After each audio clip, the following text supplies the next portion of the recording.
So, ayan mga guys, dahil nga Monday na naman bukas at school time na naman ng aking bagets.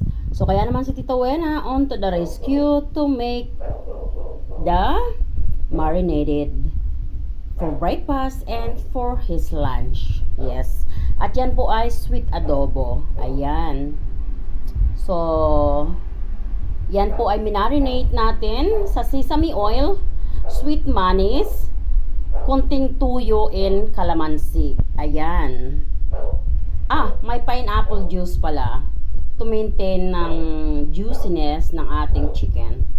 So, ayan. So, ganyan ko lang minamarinate ang aking pang-adobo sa breakfast and lunch ng aking bagets. Paborito niya yan, guys. Paborito niya yan sa breakfast. Ayan. So, if you can see, medyo thick yung kanyang marination. At diyan ko na rin siya lulutuin bukas sa marination niya. Ayan. So, ipi-pressure cook lang ko lang yan bukas na umaga. Igigisa ng konti and then pressure cook for 7 minutes. That's okay. And isinama ko nga ito para additional savor, additional aroma. So, ayan.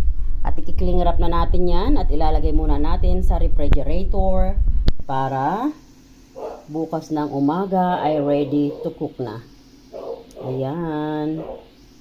Ang ating sweet adobo ng ating estudyante. O, diba?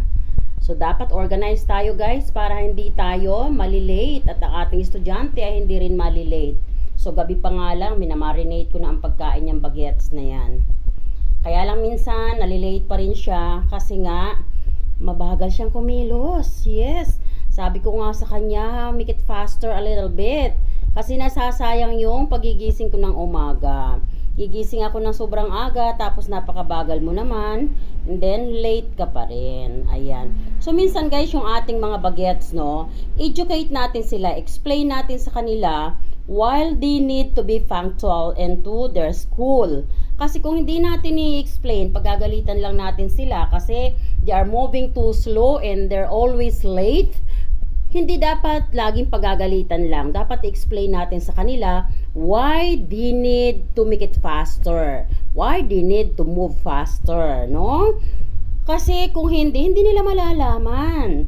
Kasi alam nyo guys, kaya ako ito sinasabi. Nung maliliit pa kami, yung mama at papa ko, sigaw lang ng sigaw, palo lang ng palo. Especially sa mga siblings ko.